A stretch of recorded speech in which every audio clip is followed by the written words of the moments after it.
Chapter 3. Meanwhile, old Whately continued to buy cattle without measurably increasing the size of his herd.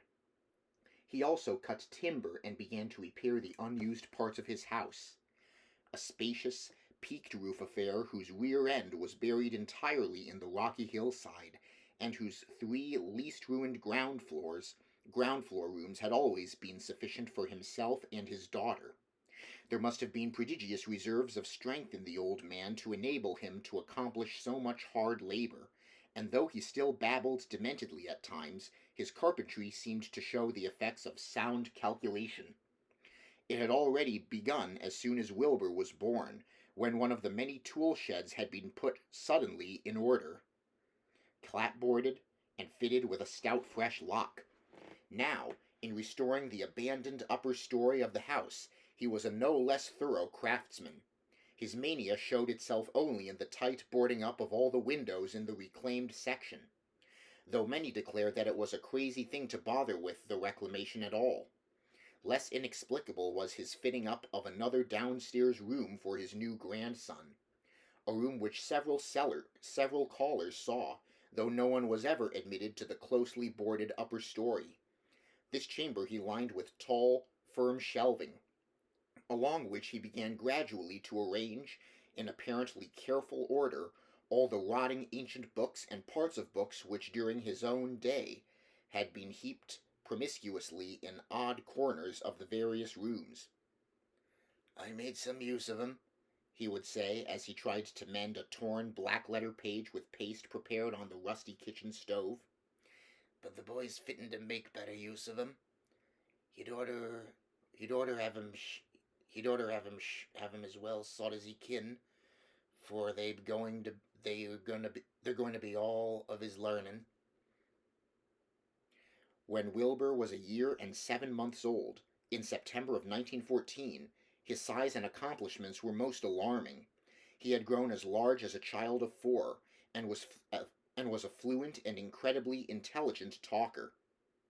He ran freely about the fields and hills, and accompanied his mother on all her wanderings. At home he would pore diligently over the queer pictures and charts in his grandfather's books, while old Whately would instruct and catechize him through long, hushed afternoons. By this time the restoration of the house was finished, and those who watched it wondered why one of the upper windows had been made into a solid plank door. It was a window in the rear of the east gable end, close against the hill, and no one could imagine why a cleated wooden runway was built up to it from the ground. About the period of this work's completion, people noticed that the old tool house, tightly locked and windowlessly clapboarded since Wilbur's birth, had been abandoned again. The door swung listlessly open, and when Earl Sawyer once stepped within after a cattle-selling call on old Whately, he was quite discomposed by the singular odor he encountered. Such a stench, he averred, as he had never before smelt in all his life except near the Indian circles on the hills, and which could not come from anything sane or of this earth. But then, the homes and sheds of Dunwich folk have never been remarkable for olfactory immaculateness. The following months were void of visible events, save that everyone swore to a slow but steady increase in the mysterious hill noises. On May Eve of 1915 there were tremors which even the Aylesbury people felt, whilst the following Halloween produced an underground rumbling queerly synchronized with bursts of flame. "Them which Whately's doin's," from the summit of Sentinel Hill. Wilbur was growing up uncannily, so that he looked like a boy of 10 as he entered his 4th year. He read avidly by himself now, but talked much less than formerly. A settled taciturnity was absorbing him, and for the first time people began to speak specifically of the dawning look of evil in his goatish face. He would sometimes mutter an unfamiliar jargon, and chant in bizarre rhythms which chilled the listener with a sense of unexplainable terror. The aversion displayed toward him by dogs had now become a matter of wide remark, and he was obliged to carry a pistol in order to traverse the countryside in safety. His occasional use of the weapon did not enhance his popularity amongst the owners of canine guardians. The few callers at the house would often find Lavinia alone on the ground floor, while odd cries and footsteps resounded in the boarded-up second story. She would never tell what her father and the boy were doing up there, though once she turned pale and displayed an abnormal degree of fear when a jocose fish peddler tried the locked door leading to the stairway. That peddler told the store loungers at Dunwich Village that he thought he heard a horse stamping on that floor above. The loungers reflected, thinking of the door and runway, and of the cattle that so swiftly disappeared. Then they shuddered as they recalled tales of old Whately's youth, and of the strange things that are called out of the earth when a bullock is sacrificed at the proper time to certain heathen gods. It had for some time been noticed that dogs had begun to hate and fear the whole Whately place as violently as they hated and feared young Wilbur personally. In 1917 the war came, and Squire Sawyer Whately, as chairman of the local draft board, had hard work finding a quota of young Dunwich men fit even to be sent to a development camp. The government, alarmed at such signs of wholesale regional decadence, sent several officers and medical experts to investigate, conducting a survey which New England newspaper readers may still recall. It was the publicity attending this investigation which set reporters on the track of the Whateleys, and caused the Boston Globe and Arkham Advertiser to print flamboyant Sunday stories of young Wilbur's precociousness, old Whately's black magic, the shelves of strange books, the sealed second story of the ancient farmhouse, and the weirdness of the whole region and its hill noises. Wilbur was 4.5 then, and looked like a lad of 15. His lips and cheeks were fuzzy with a coarse dark down, and his voice had begun to break. Earl Sawyer went out to the Whately place with both sets of reporters and cameramen, and called their attention to the queer stench which now seemed to trickle down from the sealed upper spaces. It was, he said, exactly like a smell he had found in the tool shed abandoned when the house was finally repaired, and like the faint odors which he sometimes thought he caught near the stone circles on the mountains. Dunwich folk read the stories when they appeared, and grinned over the obvious mistakes. They wondered, too, why the writers made so much of the fact that old Whately always paid for his cattle in gold pieces of extremely ancient date. The Whateleys had received their visitors with ill-concealed distaste, though they did not dare court further publicity by a violent resistance or refusal to talk.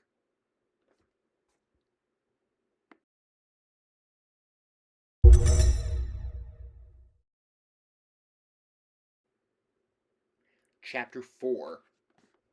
For a decade, the annals of the Whateleys sink indistinguishably into the general life of a morbid community used to the queer ways and hardened to their May Eve and All Hallows orgies.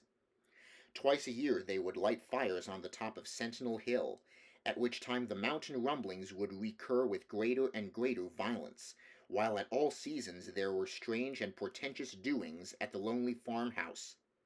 In the course of time, callers professed to hear sounds in the sealed upper story, even when all the family were downstairs, and they wondered how swiftly or how lingeringly a cow or bullock was usually sacrificed. There was talk of a complaint to the Society for the Prevention of Cruelty to Animals, but nothing ever came of it, since Dunwich folk are never anxious to call the outside world's attention to themselves. About 1923, when Wilbur was a boy of 10 whose mind, voice, stature, and bearded face gave all the impressions of maturity, a second great siege of carpentry went on at the old house. It was all inside the sealed upper part, and from bits of discarded lumber people concluded that the youth and his grandfather had knocked out all the partitions and even removed the attic floor, leaving only one vast open void between the ground story and the peaked roof. They had torn down the great central chimney, too, and fitted the rusty range with a flimsy outside tin stovepipe. In the spring after this event, old Whately noticed the growing number of whippoorwills that would come out of Cold Spring Glen to chirp under his window at night. He seemed to regard the circumstance as one of great significance, and told the loungers at Osborne's that he thought his time had almost come. "They whistle just in tune with my breathing now," he said, "and I guess they're getting ready to catch my soul. They know it's a going out, and don't calculate to miss it. You'll know, boys, arter I'm gone, whether they get me or not. If they do, they'll keep up a singing and a laughin' till break o' day. If they don't, they'll kinder quiet down like. I expect them and the souls they hunts for sons for have some pretty tough tussles sometimes." On Lammas night, 1924, Dr. Houghton of Aylesbury was hastily summoned by Wilbur Whately, who had lashed his one remaining horse through the darkness and telephoned from Osborne's in the village. He found old Whately in a very grave state, with a cardiac action and stertorous breathing that told of an end not far off. The shapeless albino daughter and oddly bearded grandson stood by the bedside, whilst from the vacant abyss overhead there came a disquieting suggestion of rhythmical surging or lapping, as of the waves on some level beach. The doctor, though, was chiefly disturbed by the chattering night-birds outside, a seemingly limitless legion of whippoorwills that cried their endless message in repetitions timed diabolically to the wheezing gasps of the dying man. It was uncanny and unnatural. Too much, thought Dr. Houghton, like the whole of the region he had entered so reluctantly in response to the urgent call. Toward 1 o'clock old Whately gained consciousness and interrupted his wheezing to choke out a few words to his grandson. "More space, Willie, more space soon. You grows, and that grows faster. It'll be ready to serve you soon, boy. Open up the gates to Yog Sothoth with a long chant that you'll find on page 751 of the complete edition. And then put a match to the prison. Fire from earth can't burn it nohow." He was obviously quite mad. After a pause, during which the flock of whippoorwills outside adjusted their cries to the altered tempo, while some indications of the strange hill noises came from afar off, he added another sentence or two. "Feed it regular, Willie. And mind the quantity, but don't let it grow too fast for the place, for if it busts quarters or gets out afore he opens to Yog Sothoth, it's all over and no use. Only them from beyond kin make it multiply and work. Only then the old uns as wants to come back." But speech gave place to gasps again, and Lavinia screamed at the way the whippoorwills followed the change. It was the same for more than an hour, when the final throaty rattle came. Dr. Houghton drew shrunken lids over the glazing gray eyes as the tumult of birds faded imperceptibly to silence. Lavinia sobbed, but Wilbur only chuckled whilst the hill noises rumbled faintly. "They didn't get him," he muttered in his heavy bass voice. Wilbur was by this time a scholar of really tremendous erudition in his one-sided way, and was quietly known by correspondence to many librarians in distant places where rare and forbidden books of old days are kept. He was more and more hated and dreaded around Dunwich because of certain youthful disappearances which suspicion laid vaguely at his door, but was always able to silence inquiry through fear or through use of that fund of old-time gold which still, as in his grandfather's time, went forth regularly and increasingly for cattle buying. He was now tremendously mature of aspect, and his height, having reached the normal adult limit, seemed inclined to wax beyond that figure. In 1925, when a scholarly correspondent from Miskatonic University called upon him one day and departed pale and puzzled, he was fully 6 3/4 feet tall. Through all the years Wilbur had treated his half-deformed albino mother with a growing contempt, finally forbidding her to go to the hills with him on May Eve and Hallowmass. And in 1926 the poor creature complained to Mamie Bishop of being afraid of him. "There's more about him as I knows than I can tell you, Mamie," she said, "and nowadays there's more nor what I know myself.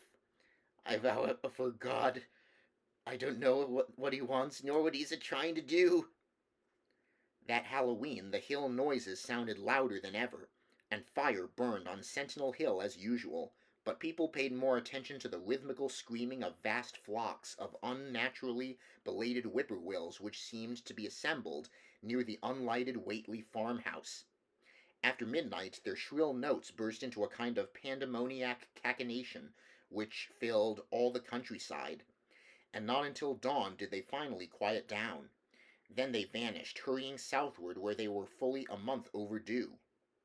What this meant, no one could quite be certain till later. None of the country folk seemed to have died, but poor Lavinia Whately, the twisted albino, was never seen again. In the summer of 1927, Wilbur repaired 2 sheds in the farmyard and began moving his books and effects out to them. Soon afterward, Earl Sawyer told his loungers at Osborne's that more carpentry was going on in the Whately farmhouse. Wilbur was closing all the doors and windows on the ground floor, and seemed to be taking out partitions, as he and his grandfather had done upstairs 4 years before. He was living in one of the sheds, and Sawyer thought he seemed unusually worried and tremulous. People generally suspected him of knowing something about his mother's disappearance, and very few ever approached his neighborhood now. His height had increased to more than 7 feet, and showed no signs of ceasing its development.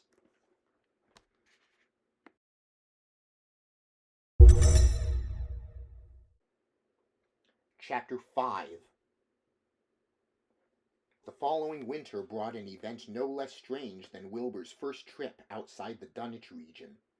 Correspondence with the Widener Library at Harvard, the Bibliothèque Nationale in Paris, the British Museum, the University of Buenos Aires, and the Library of Miskatonic University at Arkham had failed to get him the loan of a book he desperately wanted, so at length he set out in person, shabby, dirty, bearded, and uncouth of dialect, to consult the copy at Miskatonic, which was the nearest to him geographically.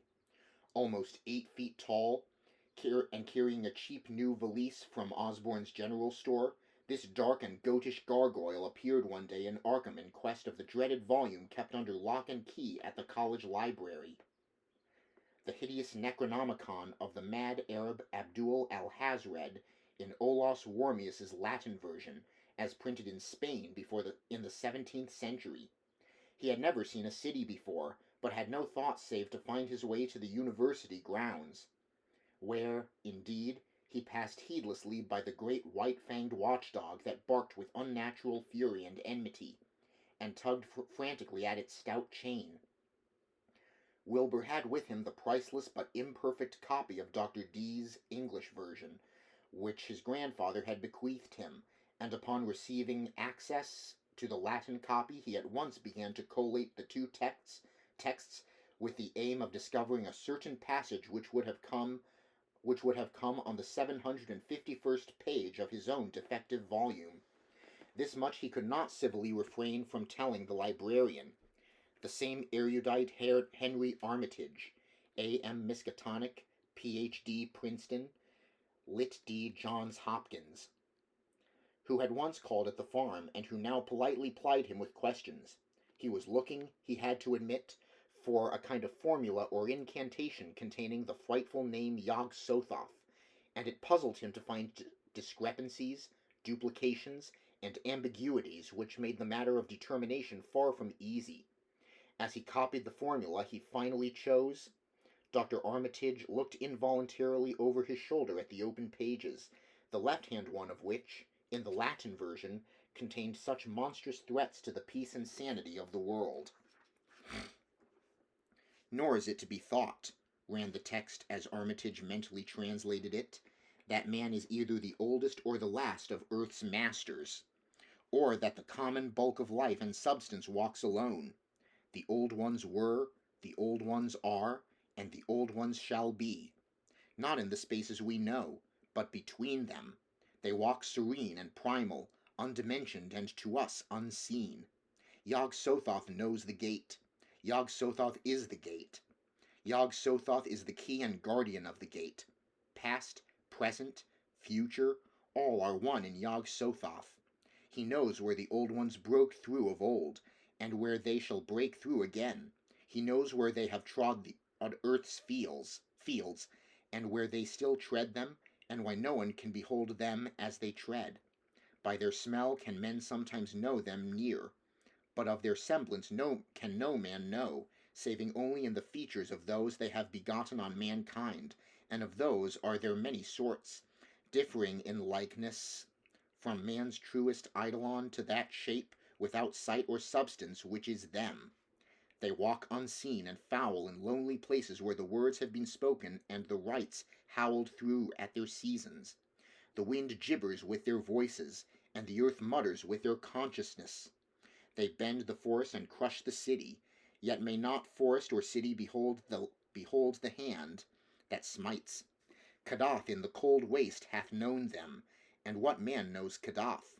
The ice desert of the south and the sunken isles of ocean hold stones whereon their seal is engraven. But who hath seen the deep frozen city? But who hath seen the deep frozen city, or the sealed tower long garlanded with seaweed and barnacles? Great Cthulhu is their cousin, yet can he spy them only dimly.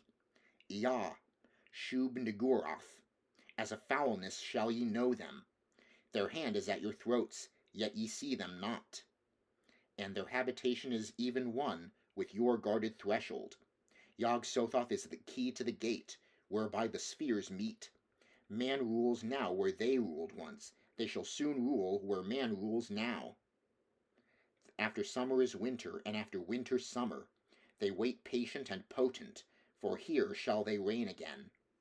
Dr. Armitage, associating what he was reading with what he had heard of Dunwich and its brooding presences, and of Wilbur Whately and his dim, hideous aura that stretched from a dubious birth to a cloud of probable matricide, felt a wave of fright as tangible as a draught of the tomb's cold clamminess. The bent, goatish giant before him seemed like the spawn of another planet or dimension, like something only partly of mankind, and linked to black gulfs of essence and entity that stretch like titan phantasms beyond all spheres of force and matter, space and time. Presently Wilbur raised his head and began speaking in that strange, resonant fashion which hinted at sound-producing organs unlike the run of mankind's. "Mr. Armitage," he said, "I calculate I've got to take that book home. There's these things in it I've got to try under certain conditions that I can't get here, and it'd be a mortal sin to let a red tape rule hold me up. Let me take it along, sir, and I swear they won't nobody know the difference. I don't need to tell you I'll take good care of it. It wasn't me that put this D copy in the shape it is." He stopped as he saw firm denial on the librarian's face, and his own goatish features grew crafty. Armitage, half ready to tell him he might make a copy of what parts he needed, thought suddenly of the possible consequences and checked himself. There was too much responsibility in giving such a being the key to such blasphemous outer spheres. Whately saw how things worked, how things stood, and tried to answer lightly. "Well, all right. If you feel that way about it, maybe Harvard won't be so fussy as you be." And without saying more, he rose and strode out of the building, stooping at each doorway. Armitage heard the savage yelping of the great watchdog, and studied Whately's gorilla-like lope as he crossed the bit of campus visible from the window. He thought of the wild tales he had heard, and recalled the old Sunday stories in the Advertiser, these things, and the lore he had picked up from Dunwich rustics and villagers during his one visit there. Unseen things not of earth, or at least not of tri-dimensional earth, rushed fetid and horrible through New England's glens, and brooded obscenely on the mountain tops. Of this he had long felt certain. Now he seemed to sense the close presence of some terrible part of the intruding horror, and to glimpse a hellish advance in the black dominion of the ancient and once passive nightmare. He locked away the Necronomicon with a shudder of disgust, but the room still reeked with an unholy and unidentifiable stench. "As a foulness shall ye know them," he quoted. Yes, The odor was the same as that which had sickened him at the Whately farmhouse less than 3 years before. He thought of Wilbur, goatish and ominous, once again, and laughed mockingly at the village rumors of his parentage. Inbreeding? Armitage muttered half aloud to himself. Great God, what simpletons! Show them Arthur Machen's great God plan, and they'll think it a common Dunwich scandal. But what cursed shapeless influence on or off this three-dimensional earth was Wilbur Whately's father, born on Candlemas 9 months after May Eve of 1912, when the talk about the queer earth noises reached clear to Arkham? What walked on the mountains that May night? What rude moss horror fastened itself on the world in half-human flesh and blood? During the ensuing weeks, Dr. Armitage set about to collect all possible data on Wilbur Whately and the formless presences around Dunwich. He got in communication with Dr. Houghton of Aylesbury, who had attended old Whately in his last illness, and found much to ponder over in the grandfather's last words as quoted by the physician. A visit to Dunwich village failed to bring out much that was new, but a close survey of the Necronomicon, in those parts which Wilbur had sought so avidly, seemed to supply new and terrible clues to the nature, methods, and desires of the strange evil so vaguely threatening this planet. Talks with several students of archaic lore in Boston, and letters to many others elsewhere, gave him a growing amazement which passed slowly through varied degrees of alarm to a state of really acute spiritual fear. As the summer drew on, he felt dimly that something ought to be done about the lurking terrors of the upper Miskatonic Valley, and about the monstrous being known to the human world as Wilbur Whately.